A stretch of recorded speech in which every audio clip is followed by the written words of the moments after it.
দর্শক স্বাগত জানাচ্ছি রাজধানী 24 লাইভে। বর্তমানে আপনাদেরকে যুক্ত করেছি ঠিক প্রেস ক্লাবের সেই সামনে থেকে। আপনারা নিশ্চয়ই জানেন এই স্বেচ্ছাসেবী মহিলারা দীর্ঘ 12 বছর যাবৎ তাদের স্বেচ্ছায় সেবা দিয়ে যাচ্ছেন। আর সেই সেবা দিতে দিতে আজকে 12 বছর পর তাদের চাকরি স্থায়ীকরণের দাবিতে আজকে তারা মানববন্ধন করছেন। আমরা যদি একটু দেখাতে চাই বর্তমানে এই অধিদপ্তরকে কেন্দ্র করে তারা যে কথাটি বলছেন, দীর্ঘ 12 বছর তারা এই দাবি জানিয়ে যাচ্ছেন এবং দীর্ঘ 12 বছর তারা এই স্বেচ্ছায় সেবা প্রদান করে যাচ্ছেন। আমরা একটু কথা বলতে চাই স্বেচ্ছায় যারা সেবা প্রদান করছেন, তারা যারা আজকে মানববন্ধনের জন্য দাঁড়িয়েছেন, যারা আজকে চাকরি বাস্তবায়নের জন্য দাঁড়িয়েছেন, তাদের সাথে তারা আসলে কি বলছেন আপনার সাথে একটু কথা বলতে চাই। আপনাদের যে মানববন্ধন কাহিনীটা একটু বলবেন।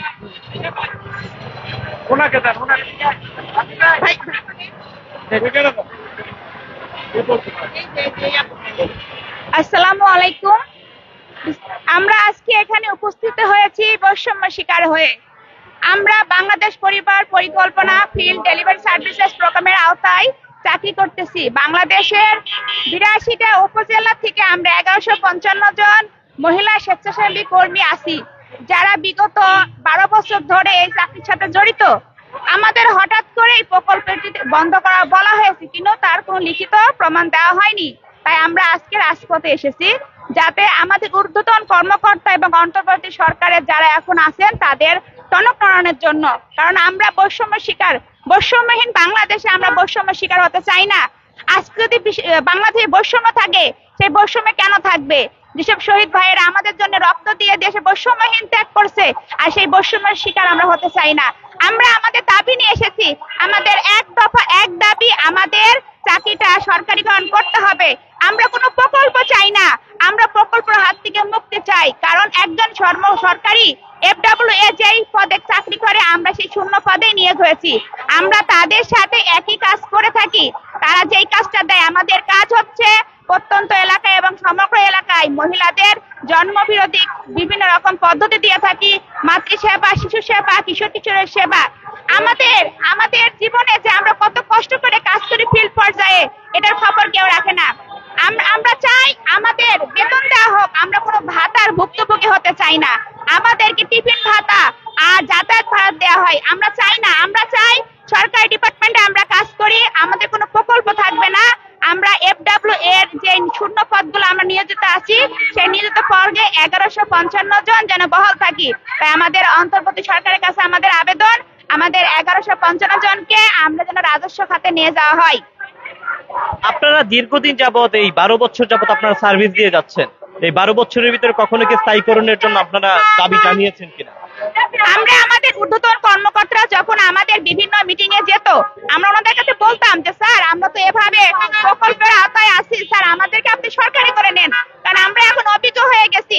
আমাদের যদি আপনারা সরকারের পদগুলো FWA পদে নিয়ে থাকেন, তাহলে তো আমরা ভালো কাজ করব। কেননা একজন FWA এর যেই কাজ, তার চেয়ে আমরা ভালো কাজ করে থাকি। আপনারা বরাবর বলে থাকেন ভালো যদি পারফরমেন্স করো, আমরা তোমাদের জন্য সহযোগিতা করব। কিন্তু কি হয়েছে, এখন আমাদেরকে রাস্তায় দাঁড়িতে হয়েছে। তাহলে ওইসব স্যাররা যে আমাদের কথা বলেছে, সে কথার মূল্যায়ন কোথায়? কেন আমরা আজকে রাজপথে থাকবো? আমাদের কি কোনো অধিকার নাই? আমাদের কোনো দাবি নাই? আমরা যে করোনাকালীন সময়ে যে কষ্ট করে গর্ভবতী মায়েরা সহকারে প্রতিটা বাড়ি বাড়ি যে আমরা মানব সেবা দিয়েছি, আমরা প্রত্যেকটা মা বোনের কাছে যেয়ে বলেছি করোনা সম্পর্কে আপনারা ভয় পাবেন না। এমনকি আমরা প্রত্যেকটা বাংলাদেশের যেসব মহামারীগুলো, বিভিন্ন রকম যে সমস্যাগুলো আছে, সেগুলো আমরা বলে থাকি। আমরা কিশোরী সেবা দিয়ে থাকি। আর সবচেয়ে কষ্টের বিষয় যে বাংলাদেশের মতন একটা জায়গায় আমরা কোনো উৎসব অনুষ্ঠানে আমরা কোনো বেতন ভাতা পাই না, এবং কোনো উৎসব ভাতা পাই না, এবং আমরা কি বেতনই পাই না। এক কথায় সরকারি ডিপার্টমেন্টে আমরা কাজ করি, কষ্ট লাগে আমাদের যে আমরা কোন দেশে বসবাস করি, যেখানে আমাদেরকে শুধুমাত্র ভাতা নিয়ে চলতে হয়। সামান্যতম ভাতা নিয়ে আমাদেরকে অনেক কষ্ট হয়। তারপরে আমরা করি যে মানুষের সেবা করতে হয়। কারণ প্রত্যেকটা মায়েদের সেবা দিতে আমাদের ভালো লাগে, তারা আমাদেরকে ভালোবাসে। কিন্তু আর নয়, আমাদের পিঠ এখন থেকে গেছে দেওয়ালে। আমরা বৈষম্যহীন বাংলাদেশে আর বৈষম্যের শিকার হতে চাই না। আমরা চাই আমাদের সবার এক দাবি, যেন আমাদের এই প্রকল্পটা সরকারি ভাবে নেওয়া হয়। মানববন্ধনের পাশাপাশি কোন ধরনের স্মারকলিপি দিয়েছেন কিনা, বা এই ঊর্ধ্বতন কর্মকর্তাকে জানিয়েছেন? হ্যাঁ, আমরা স্মারকলিপি দিয়েছি। যখন 30শে জুন আমাদেরকে বলা হয় অফিস থেকে যে তোমাদের এই চাকরিটার মেয়াদ শেষ, তোমরা এখন কোনো কাজ করতে পারবে না, কাজ করলে আমরা বেতন দিতে পারবো না। আমরা বলেছিলাম স্যার, এই কাজটা আমরা স্বাচ্ছন্দ্যে করি, দেশের জনগণের স্বার্থে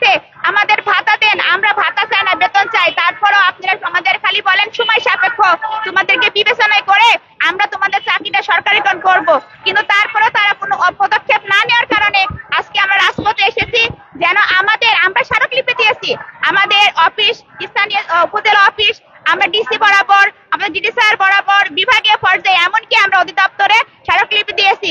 ওনারা আমাদের আশ্বস্ত করেছেন আমরা ঊর্ধ্বতন কর্মকর্তা অধিদপ্তরে আপনাদের জন্য সুপারিশ করব।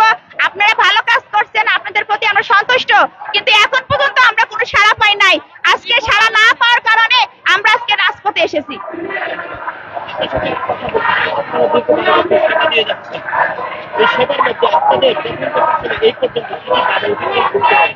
আমাদের অনেক বাধা অতিক্রম করতে হয়েছে, যেহেতু আমাদের প্রথম 5 বছরের প্রকল্প নিয়েছে, 5 বছরে নেওয়ার পর তারপরে এক বছর করে আমাদের বাড়াইছে। তারপর আমরা বিভিন্ন সুযোগ সুবিধা থেকে বঞ্চিত হয়েছি, যেমন আমরা কোনো সরকারি ছুটি তাগুলো বেতন ভাতা পাই না। দ্বিতীয়ত আমরা কোনো ঈদ কোরবানির কোনো বোনাস পাই না, মাতৃকালীন কোনো ছুটি নেই, বিভিন্ন পদক্ষেপ থেকে আমরা কোনো ট্রেনিং পাই না। আমরা ট্রেনিং ছাড়াই আমরা সার্ভিস দিয়ে গেছি, আমাদের অন্য সুযোগ সুবিধার মোকাবিলা হইতে হয়েছে। আজ এ পর্যন্ত আমরা এসে ঠেকছি।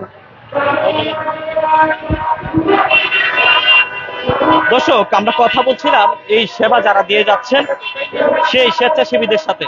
তাদের যে দীর্ঘদিনের দাবি, এই দাবি ছিল একটি যৌক্তিক দাবি।